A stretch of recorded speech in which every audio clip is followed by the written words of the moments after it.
The stars in the sky had always been a comforting sight for the Zoreth family. They had traveled across the galaxy, visiting countless planets and meeting different species. Their advanced technology had made them a respected family, known for their intelligence and bravery. But now, all that seemed like a distant memory. The Zoreth family was crashing.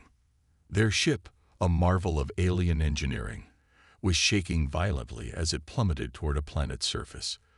The lights flickered on and off, alarms screamed in their ears, and the seatbelts dug into their bodies. It was chaos. "Father, what's happening?" yelled Lyra, the youngest of the Zoreth children. She clutched the armrest, her heart pounding in her chest. Her father, Corin, gripped the controls desperately, trying to stabilize the ship. Sweat dripped from his forehead as his hands moved frantically across the dashboard. "We've lost power to the main thrusters." "Hold on," he shouted back, his voice strained. The ship shuddered again, and with a horrifying screech, the nose dipped further toward the planet below. The sky outside turned from the peaceful black of space to the fiery orange of the atmosphere. "We're going down," Corin muttered, his eyes wide with fear. He had always been calm under pressure, but this time, even he couldn't hide his panic. The family's survival instincts kicked in. Everyone quickly strapped themselves into their seats, knowing that the crash was inevitable. Their advanced ship, once a symbol of their power and status, was now just a fragile vessel in the vastness of space. The planet they were about to crash into was unknown, unmapped, unexplored, and most likely dangerous. They had no idea what kind of creatures or threats might be waiting below. The Zoreths had always believed that nothing could defeat them, but now they felt the weight of their vulnerability. The ship's engines sputtered one last time, and then silence. For a moment, the world outside was still. The Zoreth family was airborne, weightless. But then, with a deafening crash, the ship slammed into the rocky surface below, sending shockwaves through the air. Corin's vision blurred. He could hear the voices of his family, but they sounded distant, muffled. His head hit the control panel, and he saw stars. Literal stars, and figurative ones. Everything felt like a dream. When Corin's senses slowly returned, he opened his eyes to the smell of burning metal and the taste of blood in his mouth. He could hear groaning and soft sobs coming from his family. They were alive, but the ship was destroyed. The outside world was dark, and there was an unsettling quiet that filled the air. It was as if the planet itself was holding its breath. "Is everyone okay?" Corin asked, his voice barely a whisper. "I'm fine," Lyra replied, her voice shaky. "But I can't move my arm." "I'm hurt," said Zoreth, the middle child, his voice rough. "It feels like something's broken." Corin tried to move, but pain shot through his body. He couldn't remember the last time he had felt so helpless. He looked around the wreckage of the ship. The walls were bent and cracked. The screens flickered in and out, showing only static. There was no power, no communication. Their last message had been sent hours ago, and there had been no reply. They were alone. The reality of the situation hit Corin like a punch to the gut. They had been in space for so long, relying on their technology and allies to protect them. But now, all of it felt useless. The family had always believed they were invincible, but in the end, it was just them against an unknown world.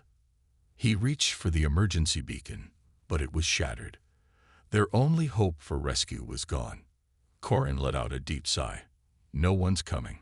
The words were hard to say, but they were true.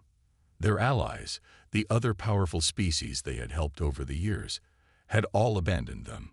They had sent out distress signals, but no one had responded, not even a message. The family's pride had always been their greatest strength, but now it felt like a curse. The galaxy had forgotten them, and now they were stuck on a hostile planet with no way to escape.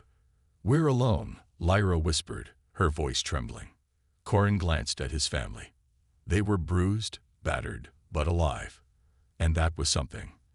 They might have been abandoned by the galaxy, but they still had each other. It wasn't much, but it was enough. For now, the Zorath family would have to find a way to survive. They didn't know what dangers lurked on this strange planet, but they were going to face them. They had no choice.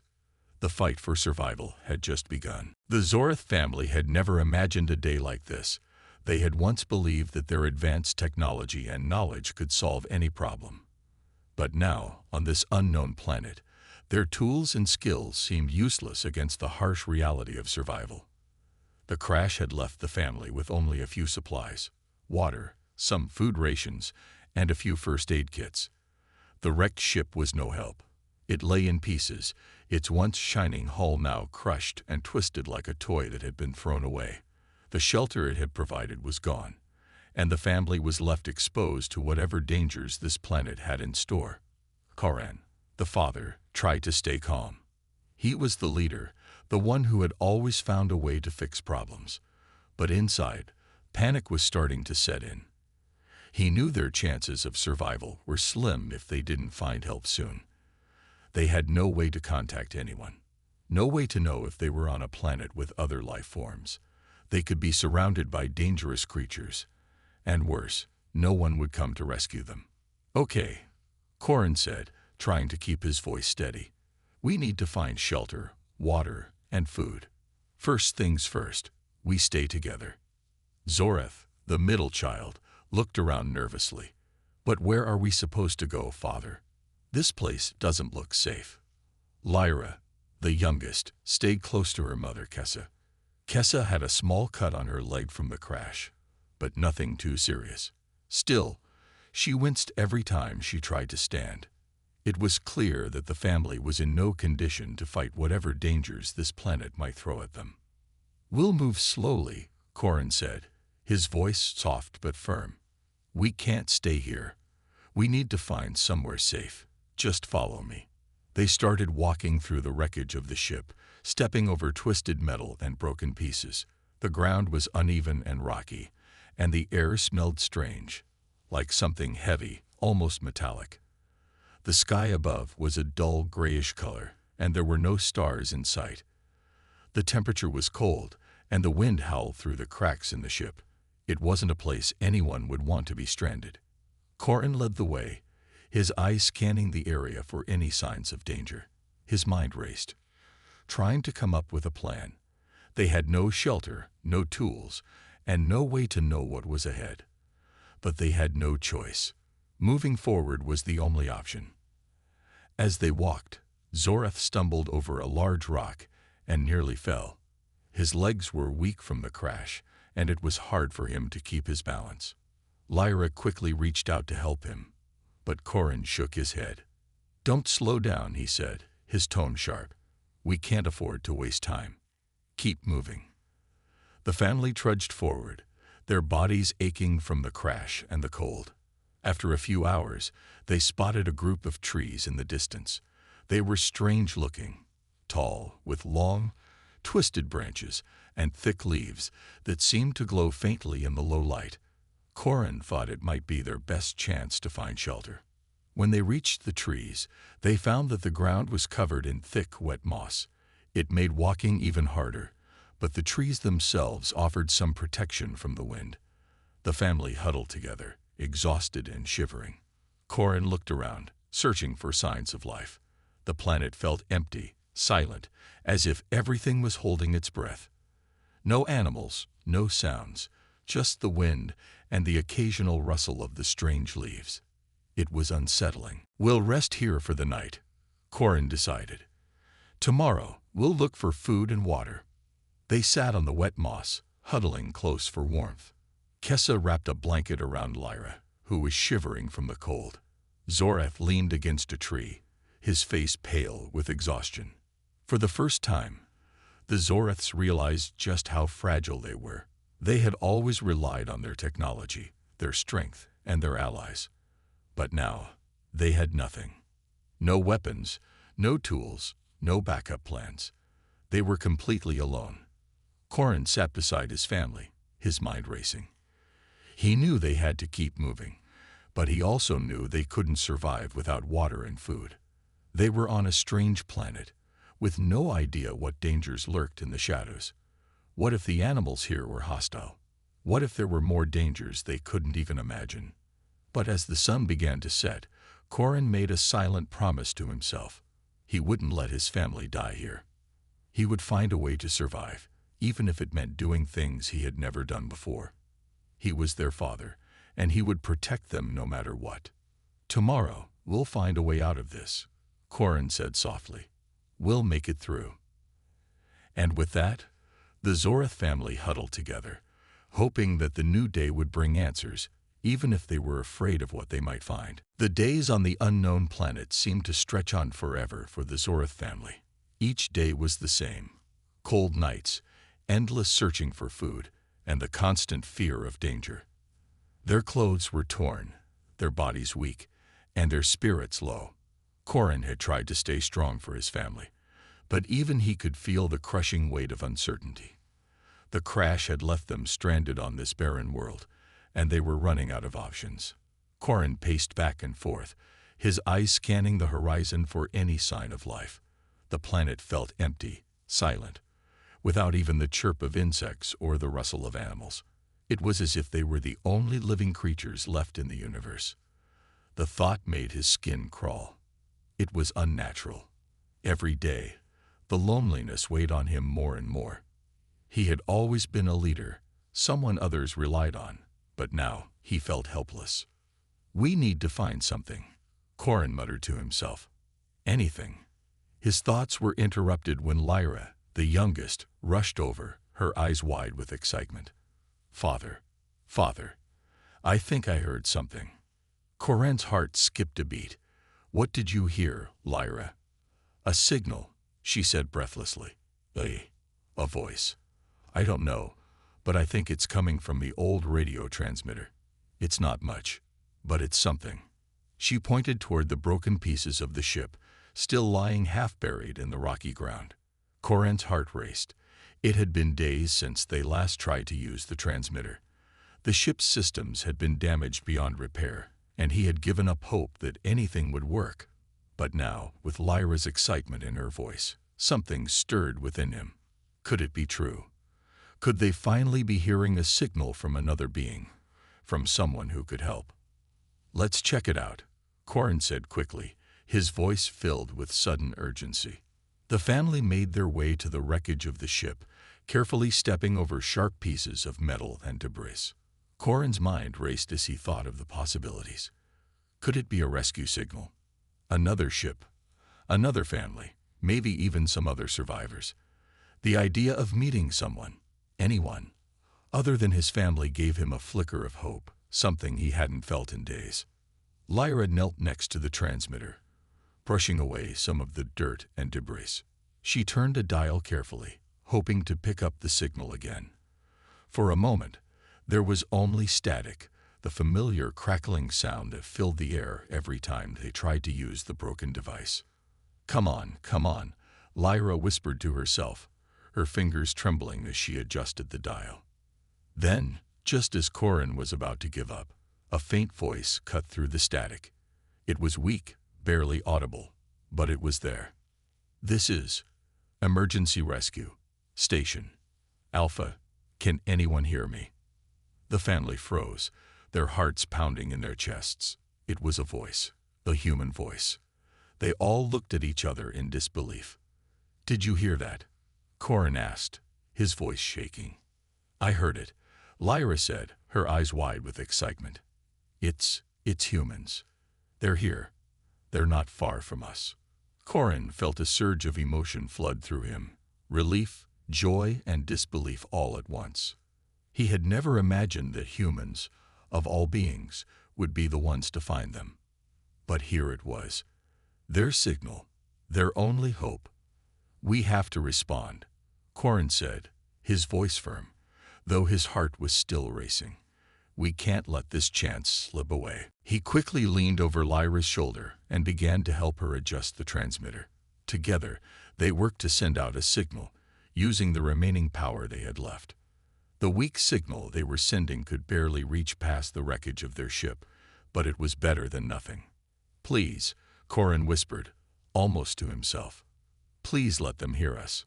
For what felt like hours, they waited, hoping that the humans would pick up their faint signal. They didn't know if the humans were close by or if the signal would even reach them. All they could do was wait and hope. Finally, just as the family was starting to lose hope again, the voice crackled through the static once more. "This is Alpha Rescue Station. We hear you. Hang on. Help is on the way." The words hit Corin like a wave of pure joy. They had been heard. After all the loneliness, all the struggles, someone had finally found them. And it was humans, the very species that had once seemed so foreign to them, who had saved them. Corin turned to his family, his face breaking into a rare smile. "We're not alone. They're coming for us." Tears filled Kessa's eyes, and she pulled Lyra into a tight hug. Zorath's shoulders relaxed, and for the first time since the crash, he allowed himself to breathe. "We'll survive," Corin said, his voice filled with renewed strength. "We'll make it." The Zorath family gathered together, holding onto each other for support. For the first time in days, they felt hope. The humans were coming.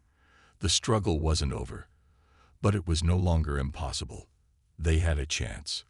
And that was more than enough. The hours that followed were the longest the Zorath family had ever experienced. They huddled together, watching the wreckage of their ship and listening to the occasional crackle from the human signal. It had been a small, fragile thread of hope, but it was enough to keep them going. Corin, still filled with disbelief, stood up and began pacing in the rocky clearing. His eyes were constantly scanning the horizon, looking for any sign of movement, any hint that the humans were nearby. He tried to stay calm, but his mind raced. They had been stranded here for so long. It felt like a dream that anyone, let alone humans, would come to their rescue. "How much longer, Father?" Lyra asked, her voice small. "We don't know, Lyra," Corin answered gently. "But they're coming. They said they would." The silence of the planet seemed to grow louder with each passing minute. The wind howled through the strange trees, and the ground beneath their feet felt cold and unwelcoming. It was a constant reminder that they were alone in this foreign place, far from everything they had known. But then, just as the family was beginning to lose hope again, they heard something. It wasn't the sound of wind or rustling trees. It was a hum, faint at first, then growing louder. The noise vibrated in the air, a low, steady hum that felt different from anything they had heard before. The Zorath family froze, their hearts leaping into their throats. Could this be the humans? Could they really be here? "Listen," Corin said, his voice filled with excitement. They all listened, their eyes wide, their breath caught in their chests. The hum grew louder and louder, and soon the shape of a ship appeared in the sky above them. It was unlike anything they had ever seen. The craft was sleek, with smooth metal surfaces that glinted in the dim light of the planet's sun. It moved quickly, silently cutting through the sky. Corin's heart raced as the ship descended toward them. It was real. The humans were really coming. For the first time since the crash, Corin felt a weight lift off his shoulders. They weren't going to die here. They weren't alone anymore. The ship touched down softly on the rocky ground, its landing gear making a quiet thud as it settled into place. The family watched in awe as the hatch opened, and a figure stepped out. He was tall and strong, wearing a simple uniform with a logo that marked him as part of the rescue team. The man had a kind face, with short brown hair and a welcoming smile. "Are you the Zorath family?" the human asked, his voice calm and confident. Corin took a step forward, his heart pounding in his chest. "Yes, we are." Are you really here to help us?" The human nodded. "That's right. We're from the human Galactic Rescue Team. We received your signal. We've been tracking your distress call for hours." Corin felt a wave of relief flood through him. "I can't believe it. You really found us." The human smiled. "You're not the first to be stranded out here. We've rescued many species in need, but it's always a bit of a challenge. We're just glad we got to you in time." The rest of the family, still in shock, slowly approached the human. Lyra was the first to speak up. "Will we be safe now?" she asked, her voice full of hope. The human nodded again. "Yes, you will. We'll take you back to our ship and get you the help you need. We've got medical supplies, food, and everything you've been missing. Just hold on a little longer." Zorith, still weak from the crash, couldn't hide the tears in his eyes. He had always thought of himself as strong, someone who could survive anything. But now, standing in front of this human, he felt as though all his strength had been used up. They had made it. They had been saved.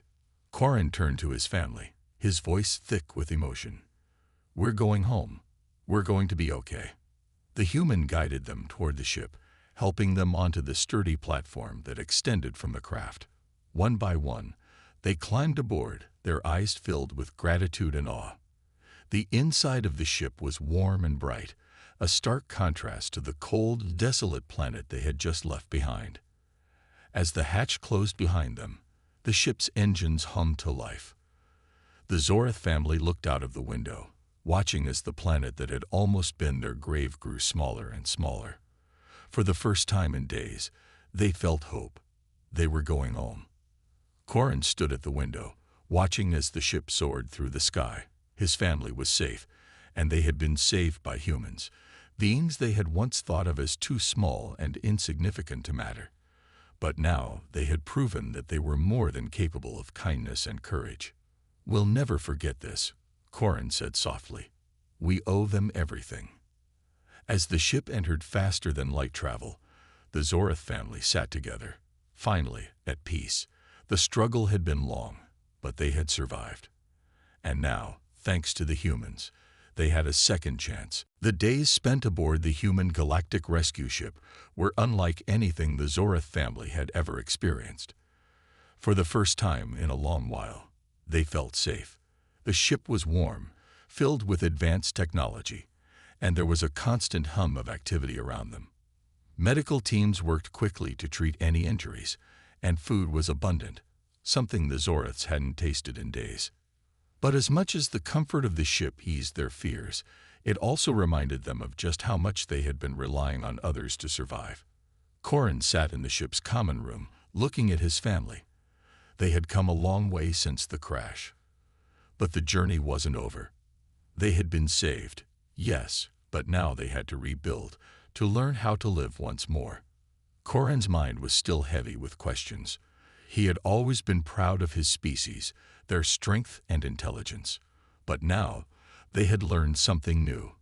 Humans, a species they once saw as weak and insignificant, had not only saved them, but had shown them the power of teamwork and kindness. "This is unbelievable," Corin muttered to himself. "We were so wrong about them." Kessa, his wife, came to sit beside him. She smiled softly and placed a hand on his arm. "We didn't know. None of us did."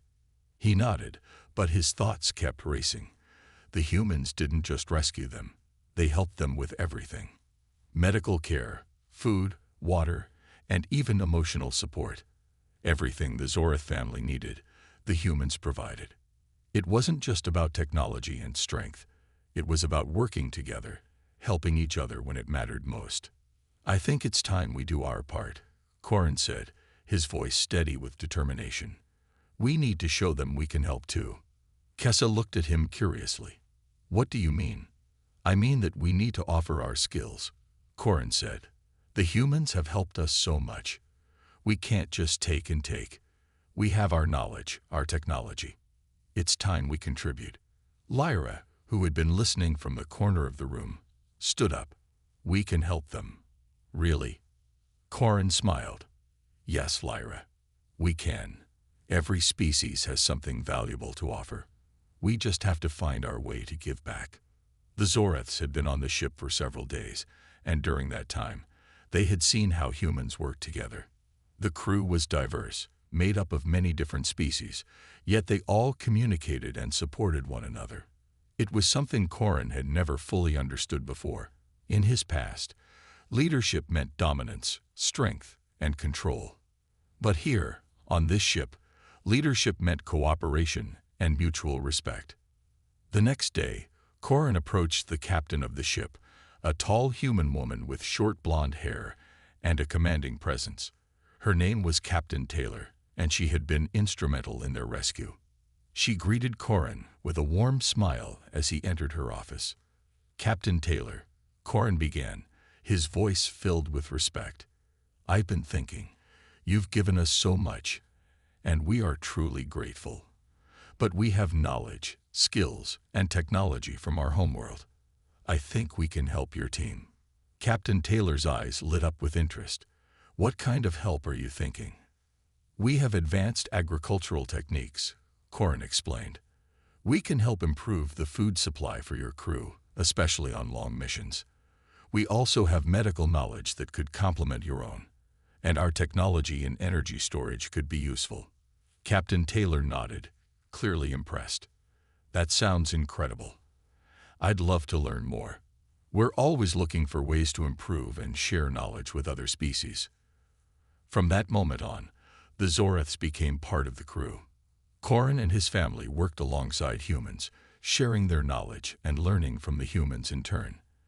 They helped design better food production systems, shared medical remedies from their world, and worked together to enhance the ship's energy systems. It wasn't easy at first. The Zoriths were still adjusting to the advanced technology of the humans, and there were cultural differences to overcome. But they were determined. They weren't just passengers anymore. They were contributors. Lyra quickly became close to a human girl named Emily, who was about the same age. The two girls spent hours together, learning from each other and becoming fast friends. Lyra taught Emily some of the Zorith's techniques for growing plants, while Emily shared stories of her own world and her life aboard the ship. It was a bond formed from curiosity and mutual respect, and it helped Lyra feel more at home in this new world. Zorith, the middle child, found himself fascinated by the ship's navigation systems. He had always been good with technology, and he quickly became friends with a human engineer named Marcus. Together, they worked on improving the ship's navigation equipment, using a combination of human and Zorith technology to make it more efficient. As the days passed, the Zoriths grew closer to their new human friends. They had started as strangers, helped by the humans in their time of need. But now, they were partners. They were no longer just saved passengers. They were equal members of the crew. One evening, as they all gathered in the common room, Corin looked around at his family and the humans who had helped them. His heart swelled with pride. This was the future, working together, no matter the species. They had come so far from the crash that had nearly ended their lives. Now they were building something stronger, something more united. "We've learned a lot," Corin said, his voice filled with gratitude. "And we will continue to learn. But one thing is clear: working together, we can accomplish anything." And with that, the Zorith family stood side by side with the humans, ready to face whatever challenges lay ahead, united in their shared goal of survival and growth. The days aboard the human galactic rescue ship had been peaceful, but that peace was about to be shattered. After weeks of working together and learning from each other, the Zorith family and their human allies faced a new, terrifying challenge. It all started when a sudden distress signal came through the ship's communication system. Captain Taylor's face grew serious as she listened to the transmission.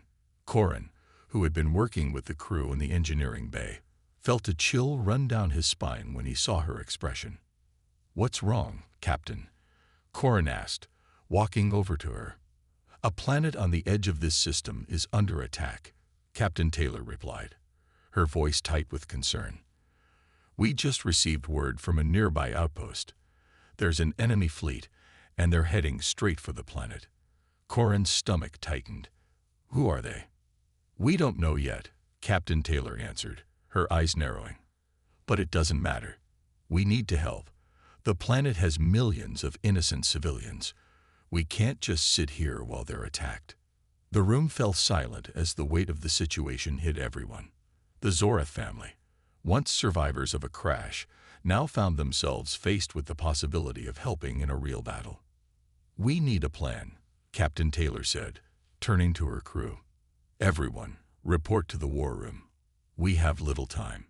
The Zoreths joined the crew in the war room, where holographic maps of the system were projected. The planet under threat was called Elysia, a peaceful world with no military defense of its own. Captain Taylor and her officers were already discussing their options, but Corin's mind was racing. What could they do? The humans had powerful ships, but the enemy fleet was far larger. What if we could sabotage their fleet? Corin asked, his voice filled with determination. The room fell quiet as everyone turned to look at him. Captain Taylor raised an eyebrow. "What do you mean?" "If we can infiltrate their ships, cause damage from the inside, we might be able to weaken them enough for your fleet to have a chance," Corin said. "I know it's risky, but it's a plan." Captain Taylor considered this. "It's dangerous. The enemy fleet is heavily armed and guarded. Even if we could infiltrate one ship, there's no guarantee we'd make it out alive." "I'm willing to take that risk," Corin said firmly.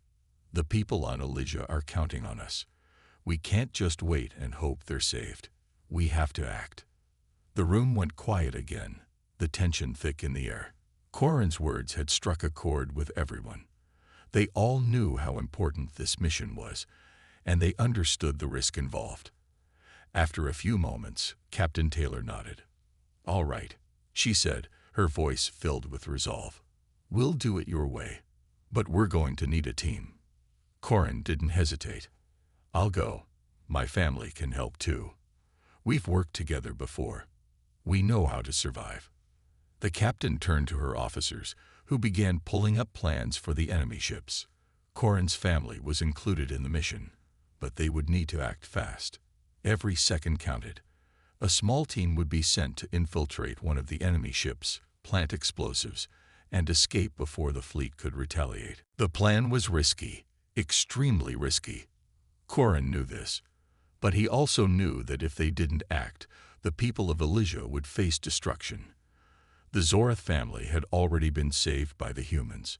It was their turn to help save others. The mission began with preparation. The team, consisting of Corin, his family, and a few skilled human officers, trained quickly. They would need to be stealthy, to move like shadows and avoid detection. The enemy fleet was well guarded, and getting past their defenses would be nearly impossible without a solid plan. Lyra, who had learned a lot from the humans, was especially determined to help. She worked with the human engineers to design a small, compact device that could disable the enemy ship's shields long enough for their explosives to cause real damage. "We can't afford to fail," Lyra said, her voice serious. "We have to make this work." Zoreth, the middle child, helped create a diversion. He would be the one to draw the enemy's attention away from the team, using his skills with technology to hack into the enemy's communication systems and send false signals. The team would slip in while the enemy focused on the distraction. Kessa worked with the medical team, making sure everyone had the supplies they needed in case of injury. They couldn't afford any mistakes, and she knew that the likelihood of injury was high. As the team prepared to board their small, stealth shuttle, Corin felt a lump in his throat. This was it. The plan was set. There was no turning back now. They were going into the heart of enemy territory, knowing that they might not make it out alive. "This is a dangerous mission," Captain Taylor said, her voice firm. "But I believe in you. We all do." Corin nodded. "We'll do whatever it takes." As the shuttle's doors closed and the engines hummed to life, the Zoreths exchanged one last look. They had come a long way since the crash. Now, they were about to fight for something much bigger than themselves. They were fighting for the future of another world. And they were ready. The plan was set. The Zoreth family and their human allies knew what they had to do. There was no turning back now. The shuttle carrying them toward the enemy fleet hummed softly in the quiet of space, and the tension in the air was thick. Every member of the team was focused, aware of the danger that lay ahead. Corin sat at the front of the shuttle, his hands gripping the controls. He felt a mix of fear and determination. His mind replayed the steps of the mission over and over, making sure he didn't miss anything. They had a narrow window of time. If they didn't act quickly, the enemy could easily overpower them. Lyra sat beside him, her face serious. "We're ready, Father. Let's do this." Corin nodded. "We will. Stay alert, all of you." Behind them, Zorath and Kessa prepared their equipment. They checked their weapons, medical supplies, and the small devices they had worked so hard to prepare. The mission had been carefully planned, but no one could predict everything. The Zoraths had learned to expect the unexpected, especially in moments like this. As they neared the enemy fleet, the shuttle systems detected heavy resistance. The enemy ships were much larger, heavily armed, and well guarded. A direct attack would be suicide. Their only hope was to slip in unnoticed, plant the explosives, and escape before anyone realized what had happened. The enemy ships loomed ahead, their massive forms blocking out the stars behind them. Corin's heart raced. This was it. He glanced over at Lyra. She was focused, her eyes scanning the ship's systems. "Shields down," Lyra whispered. "I've disabled them. We're good to go." Corin gave her a proud smile. "Nice work, Lyra." The shuttle drifted silently toward the enemy ship, blending into the shadows. The crew's hearts pounded, but they remained calm.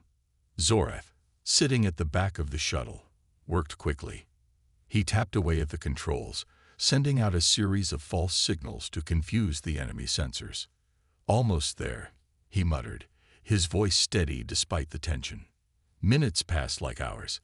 The shuttle moved closer to the enemy ship, its sleek form nearly invisible in the vastness of space. Corin could hear his own breath in the quiet of the shuttle. The only sound breaking the stillness was the faint hum of the engines. Finally, they'd reached the outer hull of the enemy ship. The shuttle's landing gears touched the cold metal with a soft thud. It was time. "We're in," Corin said, turning to his family.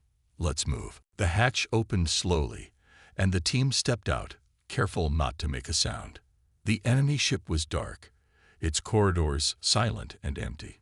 It felt strange to be aboard such a massive vessel, knowing that at any moment they could be discovered. But they had no choice. They had to press forward. Lyra led the way, using her knowledge of the ship's layout to guide them. They moved quickly, slipping through the shadows. They passed through hallways and control rooms, avoiding enemy patrols and sensors. Every step felt like a risk, but they couldn't afford to stop. Meanwhile, back on the ship, Zorath continued to work on the distraction. He had hacked into the enemy's communication system, sending out false messages that would keep the enemy busy and give the team the time they needed. "Distractions working," Zorath reported through the comms. "Keep moving." The team pressed forward, determined to finish their mission. When they finally reached the heart of the ship, Kessa began placing the explosives in strategic locations, careful to set the timers for a perfect escape. Corin stood guard, watching for any signs of enemy activity. He knew they didn't have much time. The enemy would soon realize something was wrong. "Everything's set," Kessa said, her voice low but steady. "Let's get out of here." But as they turned to leave, the unmistakable sound of footsteps echoed down the hall. The team froze, their hearts pounding in their chests. They had been spotted. "Go, go, go," Corin shouted. They sprinted down the corridor, the sound of enemy soldiers chasing them growing louder. The ship's alarms blared, red lights flashing in every direction. Corin's heart raced as they ran. They had to make it back to the shuttle. Almost there, Lyra called out, pointing ahead. The shuttle was just a few more turns away. But the enemy was closing in. They could hear shouts now, the sounds of boots pounding on metal. The Zorath family's hearts were in their throats as they raced toward their only escape. Suddenly, a door slammed open in front of them. A group of enemy soldiers appeared, blocking their way. Without thinking, Corin grabbed his weapon and fired, the shot hitting one of the soldiers. The others hesitated for a moment, giving the team just enough time to turn and run in the other direction. They could hear the soldiers shouting behind them, but they didn't stop. Finally, they reached the shuttle. Zoreth was already at the controls, ready to lift off. "Go, go, go," Corin yelled. The shuttle's engines roared to life, lifting them away from the enemy ship just as the countdown to the explosions reached its final seconds. The ship shuddered as the first explosion rocked the enemy fleet, and then another and another. The enemy fleet was in chaos. The Zoreths and their human allies had done it. They had escaped, and they had completed their mission. But as they looked out at the burning wreckage of the enemy fleet, they knew this was just the beginning. Through the danger and the escape, something had changed within the Zoreth family. They had learned the true value of friendship and teamwork. The humans had risked their lives to help them, and in return, the Zoreths had stood side by side with them, proving that even the most unlikely of alliances could lead to victory. As they flew back to safety, Corin looked at his family and his human friends. They were no longer just survivors or strangers. They were partners, united in their fight for a better future.